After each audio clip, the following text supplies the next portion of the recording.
welcome back to this live episode of SuiteScript Stories. My name is Eric Grubaugh, and I am joined by my luminous co-host, Tim Dietrich. How's it going, Tim? Good. How are you doing? I'm doing just fine. Good. Today, we are here to talk about our thoughts, feelings, opinions on generative AI. Neither of us are experts, but we do have feelings and opinions, reactions to them, and we'll be talking about those today. And we'll also be taking questions from you in the live audience. So if you have questions for us, feel free to drop them in the Q&A. Got comments, conversation to add, go ahead and drop that in the chat. I'll be keeping an eye on both throughout the episode. And before we get started, this episode is hosted and sponsored by Salto. Salto is not a consulting company looking to sell you services. They are a software company that has built a powerful DevOps platform for NetSuite developers just like us to plan, review, deploy, and monitor your changes to NetSuite accounts. And it can do the same with other business platforms like Salesforce, Jira, Zendesk, and many others. So if you want to check out the platform for yourself, go ahead and head over to salto.io/NetSuite for a free 30-day trial and a free demo. Okay, Tim, let's talk about generative AI. Where do we even start? Honestly, I don't know. We started talking about doing an AI episode, I want to say 2 years ago, maybe further back than that, Mm-hmm. when we kind of brainstormed on what we were going to eventually talk about. And I have a Yeah, it's been on our folder. list for a long time. It has, yeah. So whenever we come up with an idea, I have a folder that I keep track of all the ideas in, and my folder for this episode, the sort of working title for the episode was AI friend or foe. Um, I think even Got back then I had decided which one of those I thought AI was. Um, and honestly, I've dreaded doing this episode for a long, long time. Um, and I'll talk about why in a little bit, I guess. But um, I think that I'm probably going to share a lot of unpopular opinions in this episode about AI. I don't know. I don't know how people feel about it. it. Everybody I talk to that's a developer is generally not very optimistic about it for various reasons. Um, Mm-hmm. but I don't know. It'll be interesting to hear your thoughts and then also hear maybe some thoughts from people that are joining us today. But Yeah, yeah. absolutely. So where do we begin? Well, I mean, I can start a little bit. Your question is friend or foe, and my immediate response is always, why not both? I am definitely torn into at least two different minds about it. So I'm going to say a bunch of things that contradict each other today because I don't feel one way about it in all aspects of my life, and nobody knows what's going to happen. Um, AI is it's just a tool, right? On its own, it's just a tool, and it's not good, it's not bad. It's about how we as people use it. I do think that mass deployment, mass adoption of generative AI has the potential to bring about a ton of awesome things, really exciting things, and a ton of terrible things that no one is ready for. Um, no one quite knows what all of those things might be. So, um, yeah, conceptually, I love it. I'm really excited about the potential, like the concept of generative AI and AI in general. Um, I think there's a ton of potential for improving global quality of life. I just have very little confidence that we will actually use it that way. um, yeah, I think I'll start there. Your reaction. Well, That's the summary. That's a summary of how I yeah, feel. I don't know. I'm torn all over the place about it, and for different reasons in different parts of my life. yeah.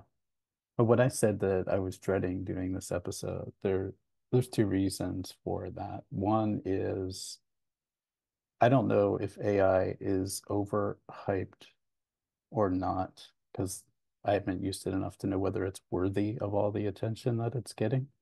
But it's definitely, I think, overexposed.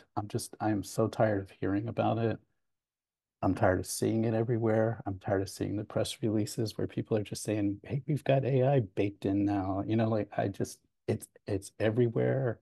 I don't think I've ever seen anything quite like it, at least as far as tech goes, but it's beyond that, right? I know you said that it's just a tool, but it certainly feels like it's much more than that to me. Mm, Um, and so, after saying all that about how I think it's overexposed, I see the irony in us in saying all those things and then us doing this as we're episode, exposing right? it. Right. Like here we go again, another AI podcast or whatever.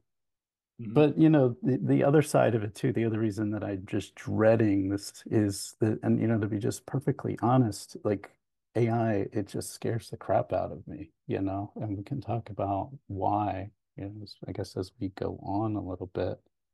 Um, I just, I, it's not going away, and that's why we're here.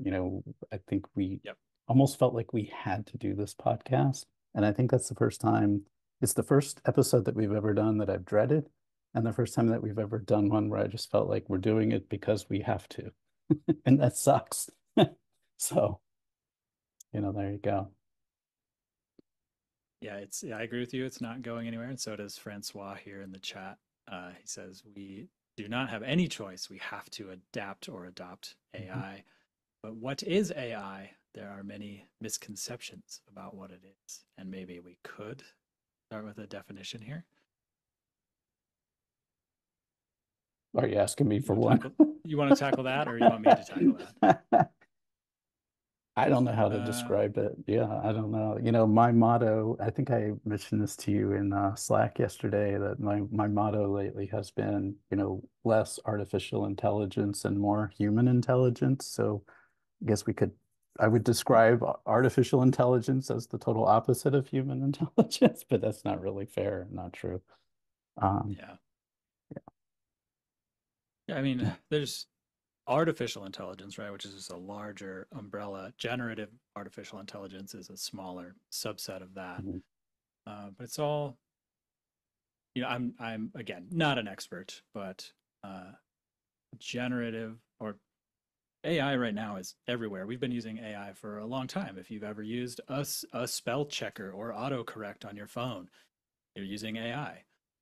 There are these, small, limited focus sort of networks that are trained on information that can sort of predict or guess at the next like logical thing in the chain, the next node in the tree, that sort of thing.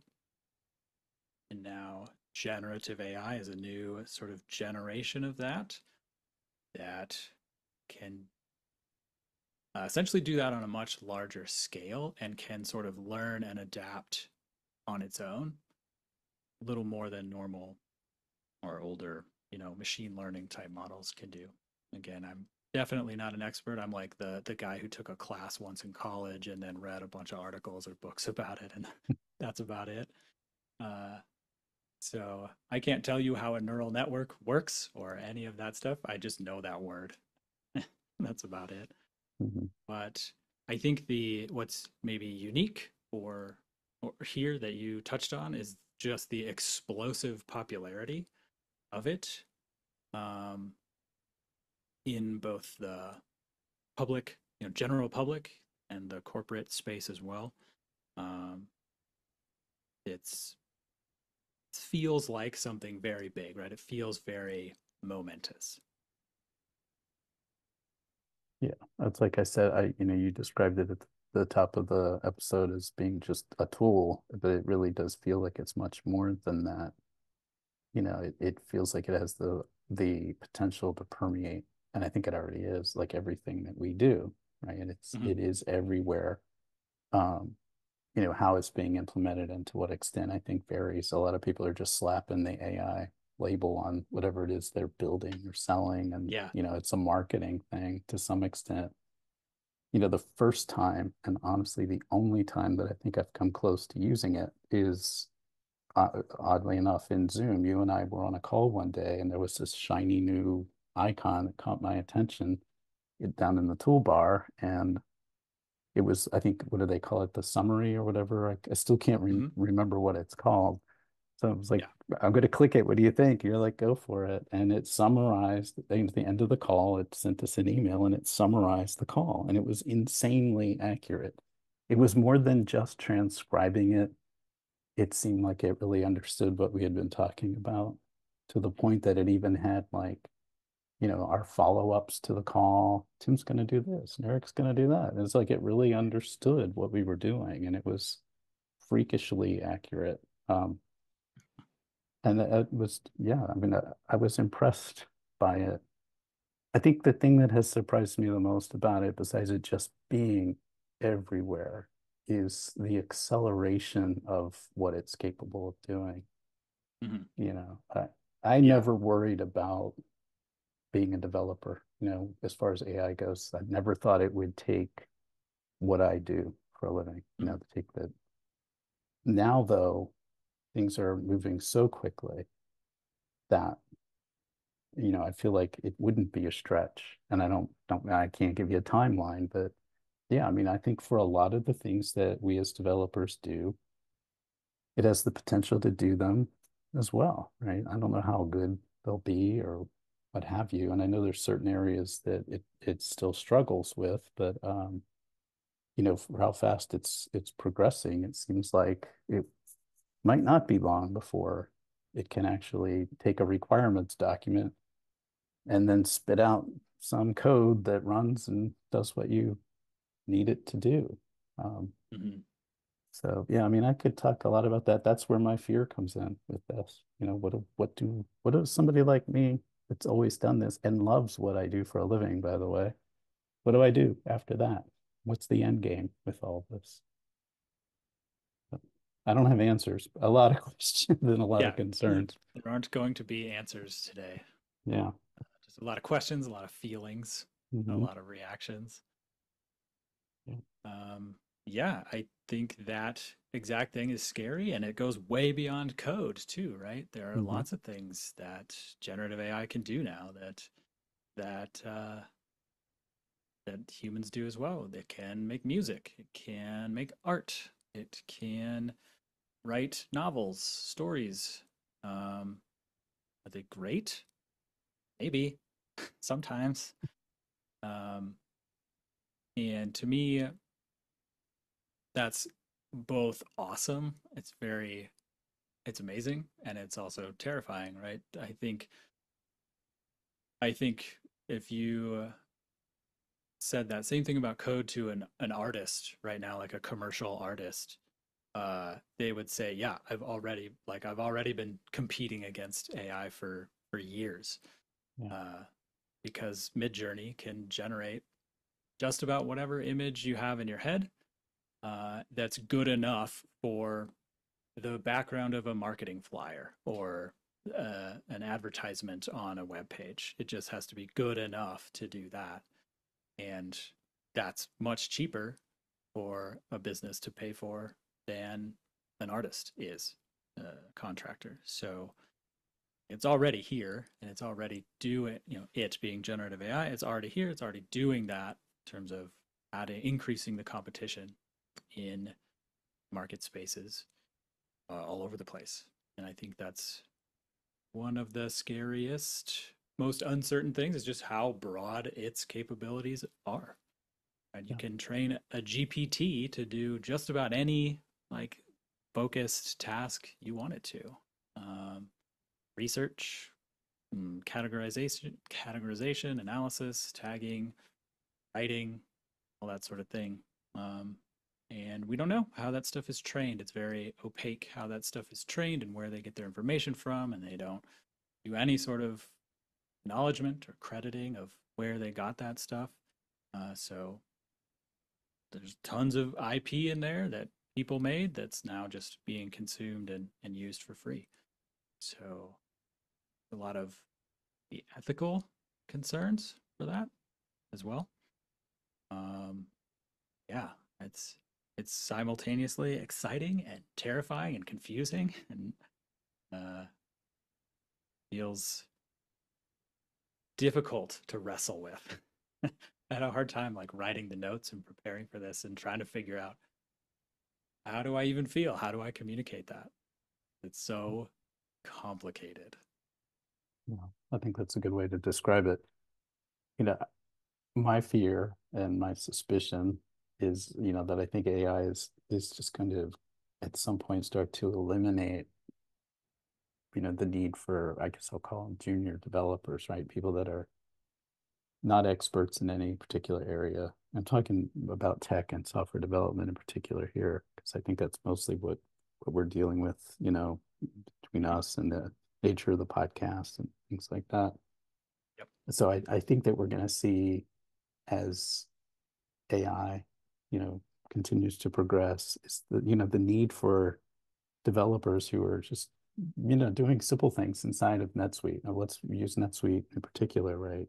Um, yeah, I see that, or I think that that's eventually we're going to need less of those people, right, doing that kind of work. And I think it's going to start to climb the ladder in terms of complexity, like what it can do. So eventually, I think it'll start kind of nipping at the heels of senior developers, people doing a little bit more advanced stuff inside of NetSuite. I think the last to go, the last victims of this, I'll just use that word, are going to be things like, software architects and anything involving like engineering. Um, and that it scares the crap out of me. I mean, like, what do we do with those people that are doing that work now, who may be replaced sooner than later by AI? And what do we do with all the, kids coming out of college that were hoping to become software developers or what have you? You know, what must they think of this? Like I just Mhm. spent 4 years getting my, bachelor's degree in computer science, and am I just going to sit around all day now giving prompts to Chat GPT, like prompting it to write code for me?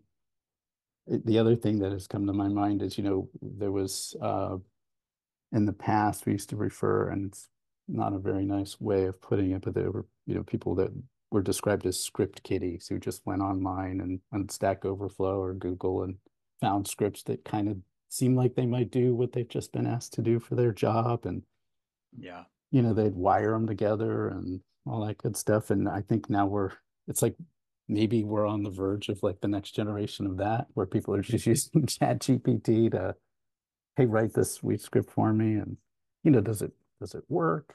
Does it, has it been well thought out? I mean, there's just, the other thing that I think is interesting for me with this whole topic is that I feel old. I mean, I feel old anyway. I've been doing this for way too long. But it's the first time that something's come along where I'm just like, really? Like, come on. I am glad I'm closer to the end of my career than I am to the beginning of it. And that's a horrible thing to say and feel, but there it is, right? I wonder how many other people that are in the episode, that are joining us as guests feel that same way, like, Mhm. Yeah, we do have a lot of good conversation going on in the chat right now. A couple questions. I am keeping an eye on those, and I'll bring those up shortly. But yeah, I think that sort of, and there's a couple of comments to this same effect. That sort of AI climbing the ladder and sort of um, taking jobs, if you will, like assisting with more work. We're going to need less people to do that. The same way you need less coal miners now because there's less coal mining and coal mining machinery is way more efficient and robots can do most of that themselves. And you need less, I don't know, telegraph operators because no one's using them anymore, right? Um, and it has such broad applicability. What do you do with those people? Because yeah, it's gonna make us more efficient, but what happens with that? And I think scrolling back through the chat here, um, there was a comment to that effect of like it will allow you to spend your time doing more valuable things. Dig through and find that comment, but um, and that's true. But in the especially in the business world, like that's not usually how a business isn't going to typically bring on. So they're going to bring on an AI tool that helps you do your job, whatever your job is, doesn't matter, and then you get your job done in half the time. They're not going to say, "Great, good job, go home, take your same paycheck." That's not what they'll do. They'll just make you'll just have to demand they'll demand more work out of you for the same pay, or they'll cut your hours and cut your pay, or they'll cut your job and the AI will just do it for you. Right? That's usually how these sort of technological advances in the corporate world go. So we're going to need less of those people, and the rest, I don't, I don't know. I don't think we have the economic or social systems or safety nets. I know that's like a charged phrase, but to help those people, at least not yet. Well, and I think what makes AI different from some of the things that you had talked about, where, some form of technology or just the world changing in general, like wiped out entire categories of workers, coal miners. They're still coal miners, but, yeah, there's probably a lot less than there used to be. Could be dead wrong about that, by the way.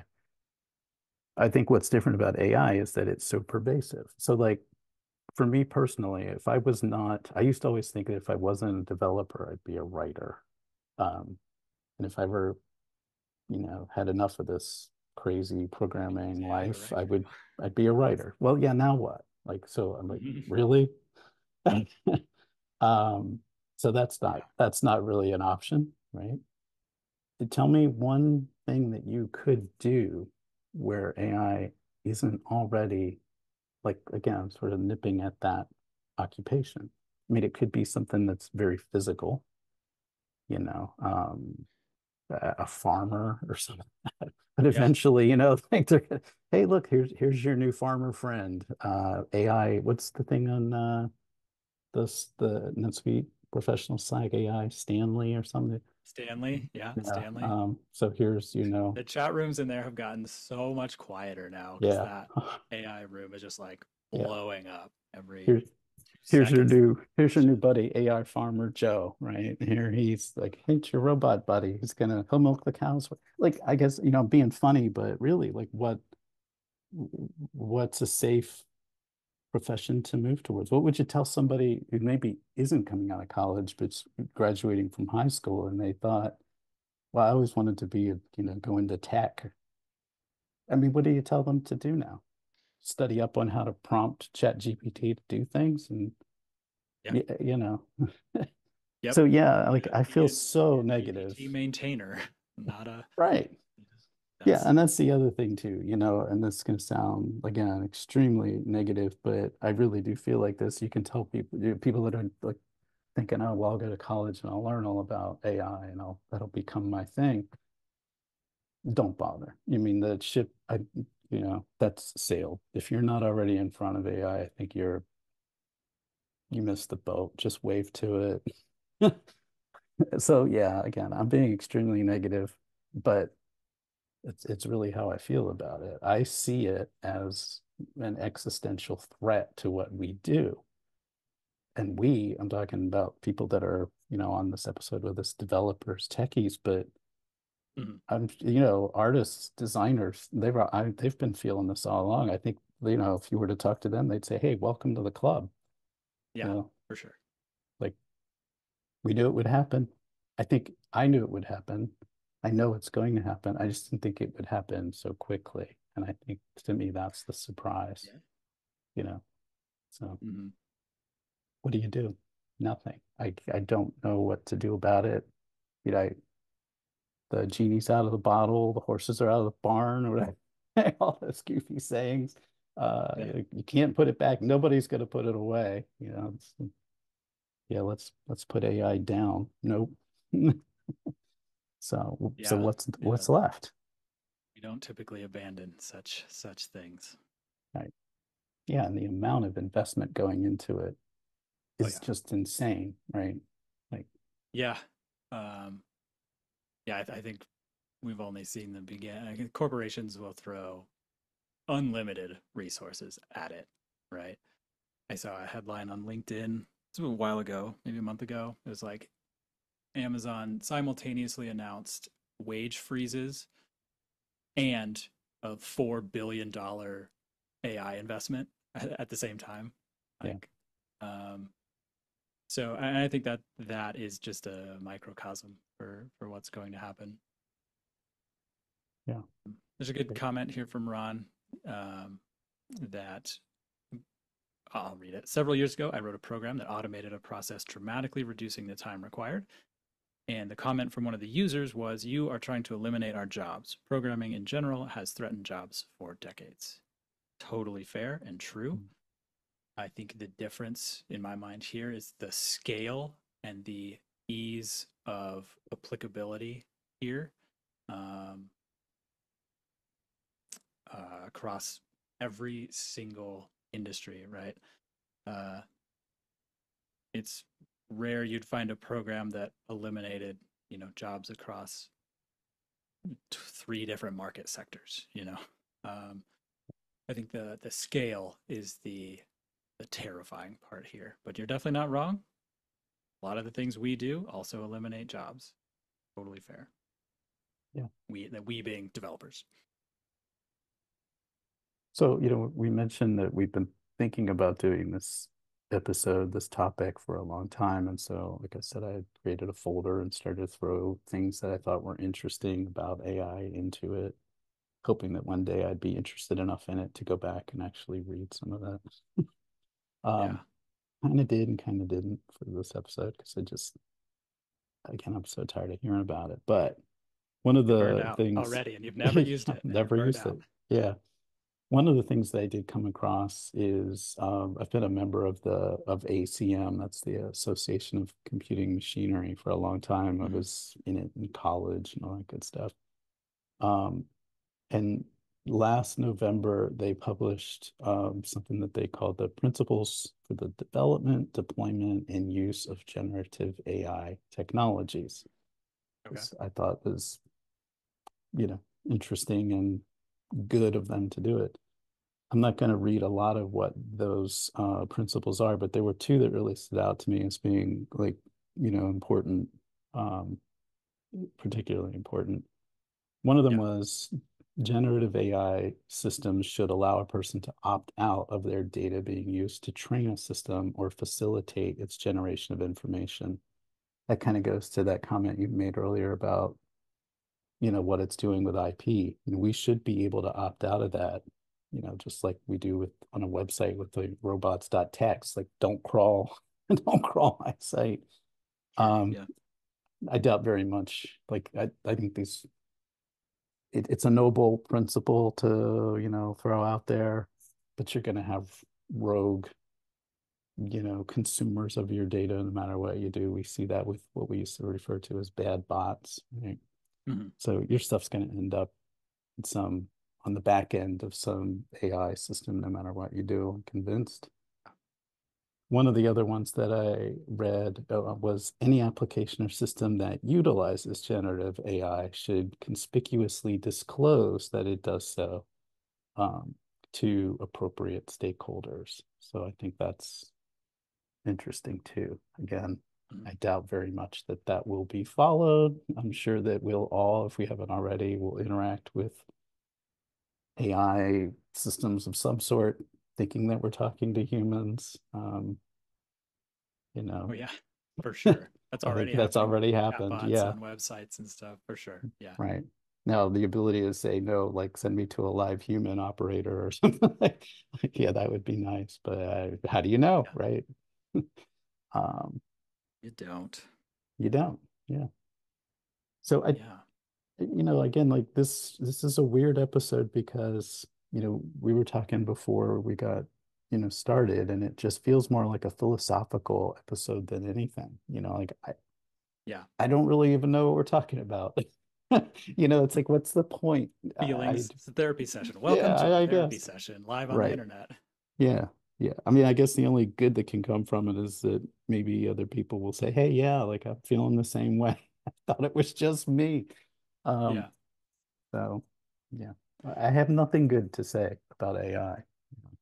yeah. But I am I gonna, can. next week I'll launch my AI startup and go public and fool Yeah, all of you. hoodwinked.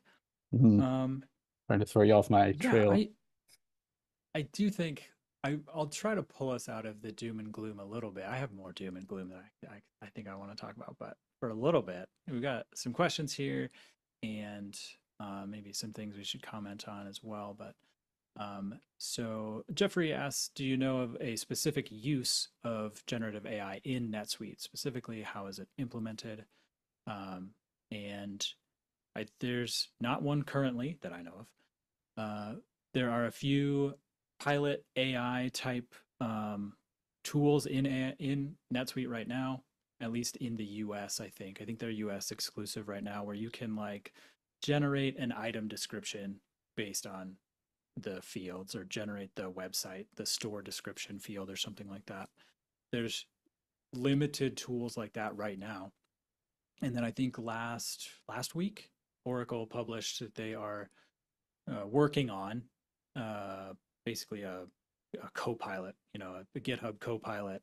I don't want to say competitor, but competitor for Oracle products. So there will be a specific LLM trained to help you write SuiteScript, for instance, uh, and Oracle's other technologies, SAP and all their other platforms out there.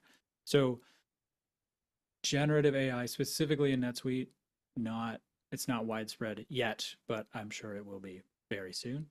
Soon and whenever they publish that tool, I'm sure you'll see very rapid adoption and a whole bunch of use cases proliferate the market. I think you'll see suite apps that use it and bundles and all that sort of stuff. You'll start seeing new products, new services, new use cases to help you use generative AI in your NetSuite account or who knows what, all kinds of things probably. I know you saw that article, Tim. Any reactions to Oracle's announcement? Um, Not really. It's fine to Am I say no. surprised? Not really. It's fine. I should have, No, of course. No, of at course. the top of the episode, I was actually going to say to you, I'm going to try really hard not to drop any F-bombs here because we don't want to have an explicit, tag on our podcast. But is it really surprising that that's what they're doing? Not really. Don't you expect it? It's like, well, why isn't it there already? Um, yeah, I mean, I think there's some interesting things that NetSuite could do. And they talked about this, I think, at Suite World last year. I don't know, I didn't attend, but just seeing some of the recordings later. But they have access to so much data. And their ability to kind of analyze data across, like an industry or a sector is interesting, right? Like, Yeah. what's the average, I don't know, days to pay on a receivable on a customer invoice in the construction industry or something like that, right? I mean, they have this huge body of data that they could mine through and sift through Yeah. and analyze. And, I think that's interesting, right? Like, um, but is that something that we couldn't do without AI? I mean, I don't know. Like, so yeah, I think NetSuite's in an interesting position to use it in some potentially helpful and interesting ways. Um, Yeah. but Therein lies the whole rub. It's super powerful and useful mhm, in so many different ways. right. I Yeah. I don't know what more to say. I'm not surprised. Mhm. Yeah, I mean, I said it before, in the episode. The only thing that really surprises me is the speed and the acceleration in particular, right? At just how good it seems to be getting. I never thought in my lifetime that we would be having a conversation like this. We were thinking, there's the potential for artificial intelligence to do programming and take our jobs. And yet here we are. It seems likely to me that it will. Yeah. for me personally, I've been just trying to do different work anyway, I'm doing more work outside of NetSuite than inside of it. And that seems somewhat safe. I'm doing some crazy work on different projects that I don't know, if they feel Mhm. safe for the moment, but give it 6 months or 6 weeks and I might feel very differently about it. So Right. I don't know. Are there other questions and comments in the chat? Oh yeah, we got tons of comments. We got tons of questions. Nicholas has a comment here. I feel like everyone is on the edge of their seats every day waiting for the article that says you have 2 weeks and your job is gone. The unknown is crazy. Devin, which is a GitHub um, coding assistant, uh, Devin is the unknown is crazy. Devin is taking your job. Devin's not real. It's too much unknown, like an alien invasion. And you might be right, specifically about coding, about developers, but uh, like I was talking about earlier, go find a professional business artist that hasn't had their job taken already by Midjourney, or um, a commercial musician who usually writes little jingles for ads or commercials who hasn't had their job taken by. Now I'm forgetting the. There's a generative AI. There's plenty of generative AI for music as well. So it's already happening. Uh, not it's not like on a massive scale across all industries or anything like that, but it is happening, and it's only going to increase, right? We're talking about the speed with which they grow, um, and it will just keep infiltrating. It's maybe a negative way to say it, but more and more spaces, right? More and more jobs, more and more industries. As adoption grows, as implementation expands, um, it's not going anywhere, and businesses will keep investing and growing, and expanding, and we don't really know what to do about that. Yeah. So you and I have had this conversation before, and I don't think you've Mm. ever had an answer for it, but it was, what would you do if you weren't doing what you're doing now? What would you do for a living if it wasn't programming or coaching as you seem to be doing more of? Do you have an answer yet? Have you started to think about it more than ever before? Yeah, I maybe for unrelated reasons I've been thinking about it more and more, but I don't know. I don't have an answer. And whatever it does, I guess it would use AI. I would have to use AI for it. Because I'm not. Yeah, you mentioned farming. Even farming, like most, I have a bunch of my family is are farmers, and my wife's family too. We're from Nebraska, bunch of farmers. Most of that's automated. The tractors use GPS and just drive themselves. They look at a map and they plot the route, and the planter just goes and plants. The combine just goes and harvests. Like Mhm. they have to sit in the cab, and that's about it. I'm not trying to minimize like the work No, that farmers do or anything like that, but right. most of their machinery is automated now and uses tools just like this to do Hmm. that for them. Yeah. Yeah. I mean, So there aren't industries that I know of that are safe. right. Yeah. I think that's what I was getting at earlier, like my fallback job was always like, I'll just become a writer. I don't Yeah, even know what I'd write about, probably around about technology. So I'd be writing about AI right now. There's the irony there.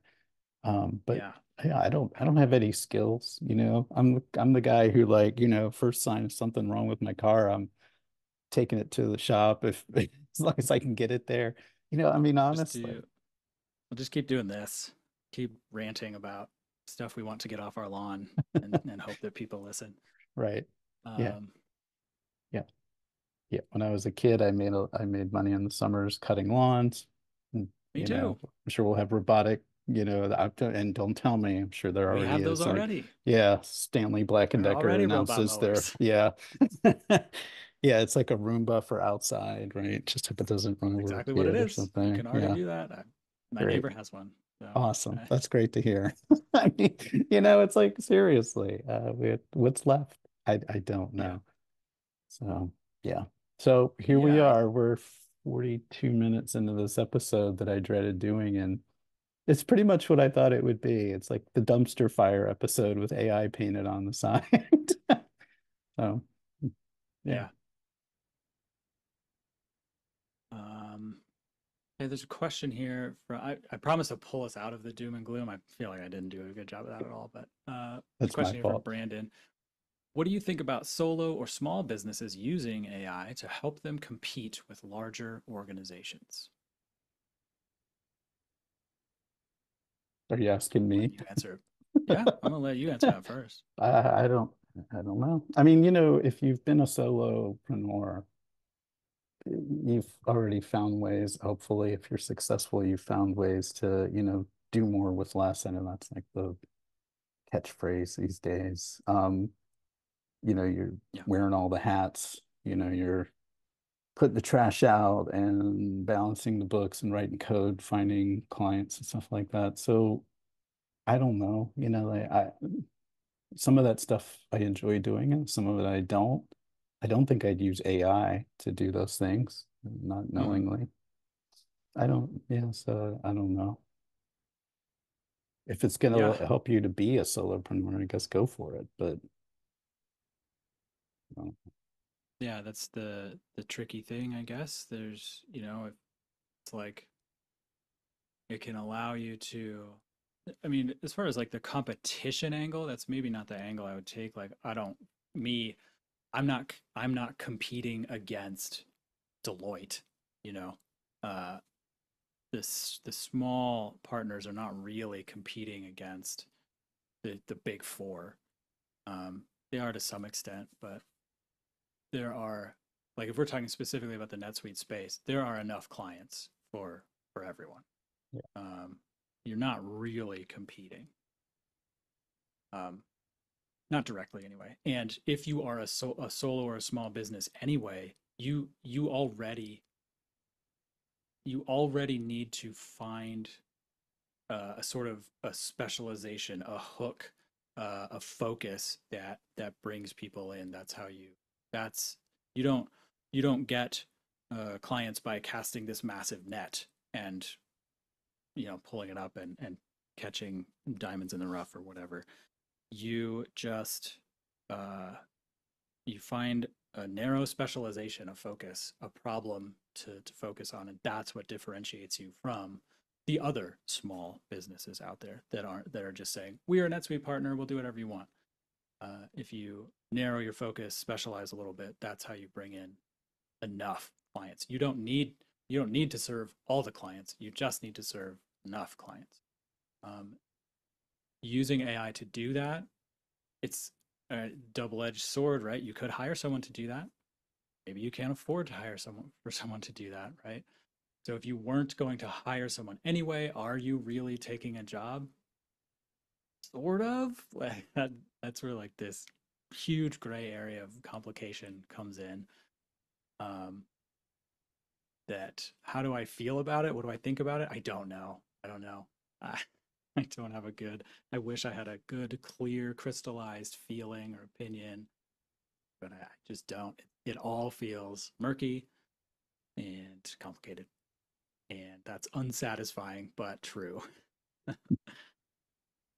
thought you were going to pull us out of the negativity, but you still haven't. So No, just no, keep going, keep it's still trying. there. Like that's the problem. There's no, Right. there's no like I can't take one angle on this. I personally can't do it. I'm sure there's plenty of people who can be like super optimistic about all of it, and that's great. Maybe we should have invited one of those people on here. Um, but I am optimistic in a lot of ways. Like I said, there are tons of exciting things. Uh, I've been researching it a lot. I published recently a video about using ChatGPT to learn SuiteScript. So I'm using it in a professional context as well. So like I said, I'm gonna contradict myself here. I'm using it. Is that hypocritical? Probably to some extent. I feel like professionally, I believe that working with AI, generative AI or otherwise, needs to be is going to be critical skill in just about every industry. So if I'm calling myself a career coach for SuiteScript developers, I can't ignore the fact that they're probably going to need to learn ChatGPT or otherwise, some AI tool, how to work with these tools. And so I have to use them too. I have to be up to speed on them so I can guide my students, my community members as well. So I've stopped using it in my personal life for other things. I was using it for all kinds of stuff. I was using Midjourney to make art for a bunch of different purposes. And then I started reading about how much energy it takes. You can take it that direction. Uh, and so I stopped doing it for personal reasons, but I still use it for professional reasons. That make me a hypocrite? Probably. But that's where the complication is.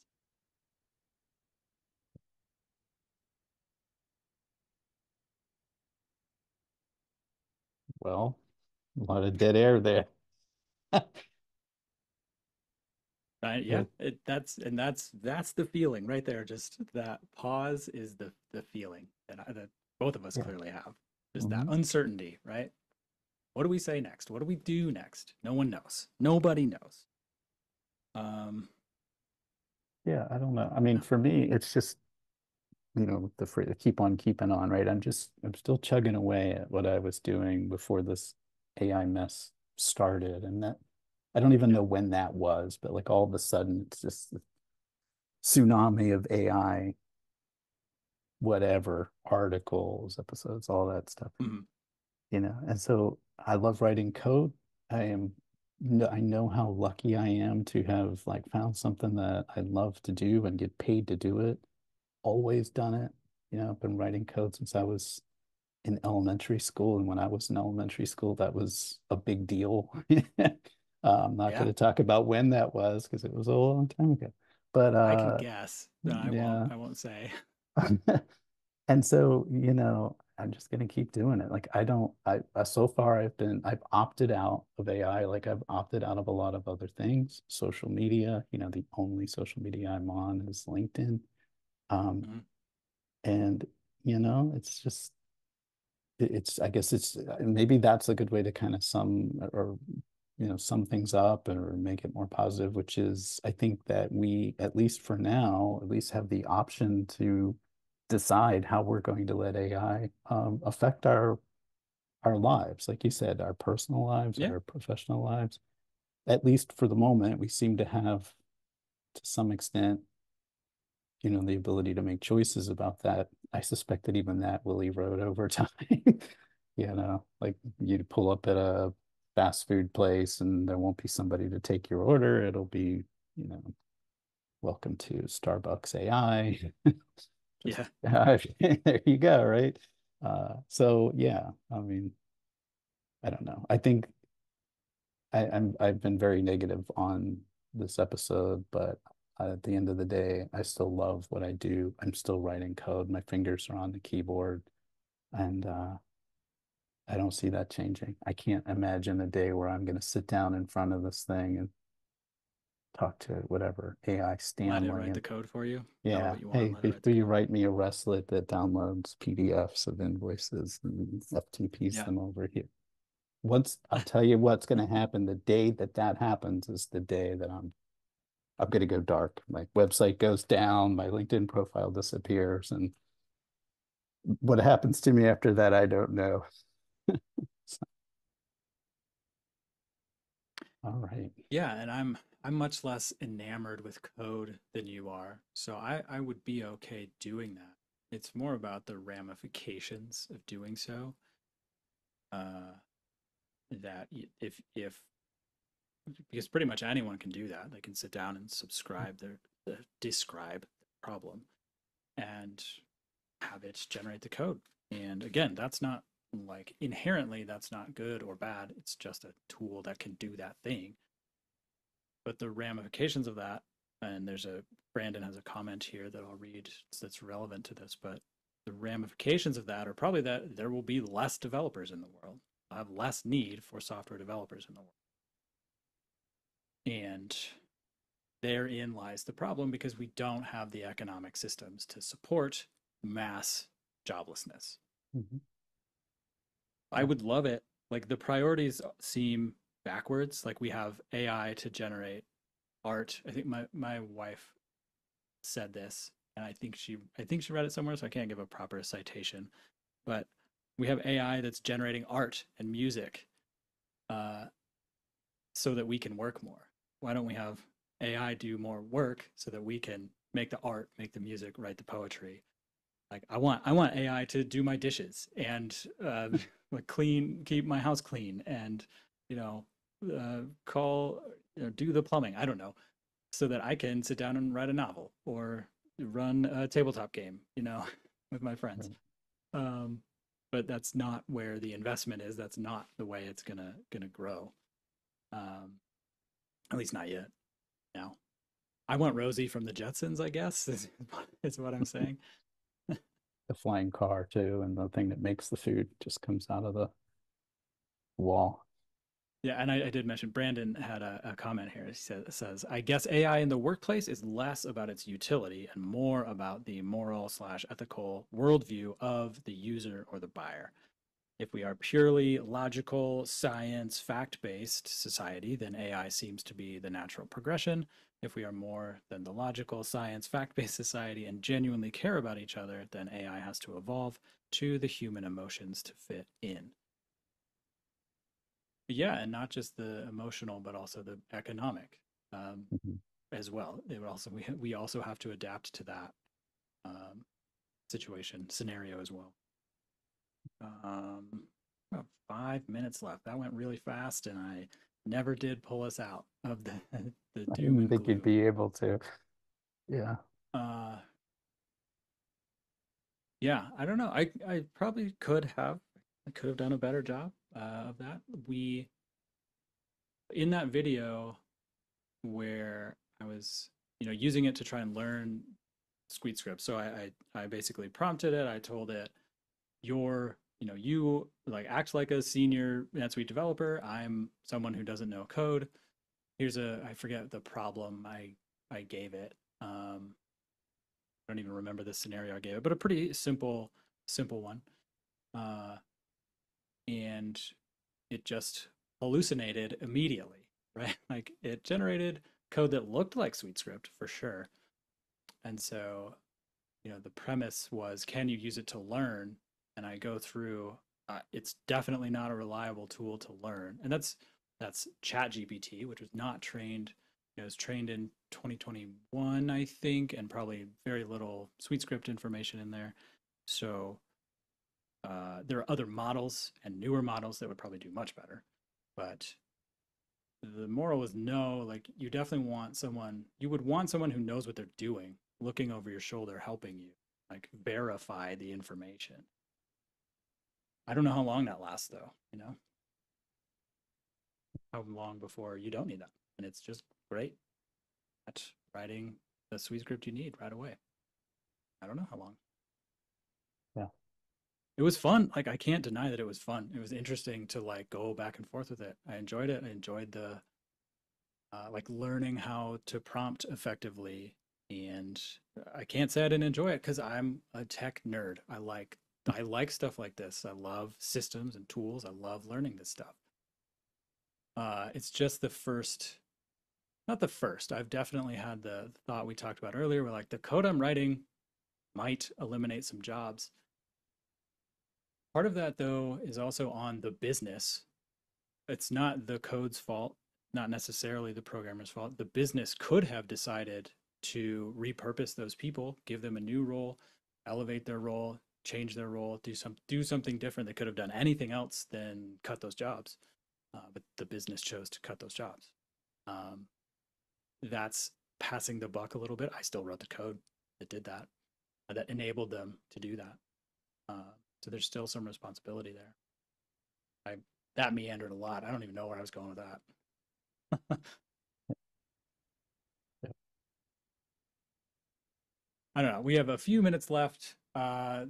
Thank you, everyone, for all the conversation. Tim, do you have any final thoughts? I don't. We joked before, we went live that maybe one day we'd have two, uh, AI entities hosting one of these Surprise, episodes, these and are like, deep fakes. yeah, I wish. Uh, you know, I yeah, I don't know. I mean, it's like I said at the top of the episode, I don't really have anything good to say about AI. I'm sure that at some point it will, I'll be forced to use it in some way or just concede. Um, but as far as what I do Or retire. for a living, yeah, I don't want to be forced to retire because I'm not necessary anymore, right? We all want to continue to be relevant and Absolutely. and contribute, right? And add value to the world. And yeah, I don't know. It just feels like that's, you know, there's a threat against that now, and that's a weird thing. I don't ever remember feeling past like something's going to come along and just rock my world like I have the feeling that AI is going to do. There you So, go. You finished my meandering thought. That was the closing. Like I've never felt this, like the scale here. This it just again it feels bigger. yeah.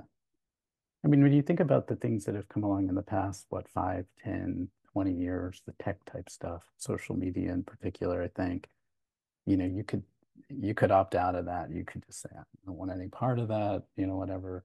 This feels very different. It's, like I keep saying that it just does. I think it's Mhm. one of those things that we will not be able to escape. Um, and so what do you do? Where do you go? What do you do for a living? I'll sort of end it in the same way I started it, which is like, well, what's the end game? Like where does this stop?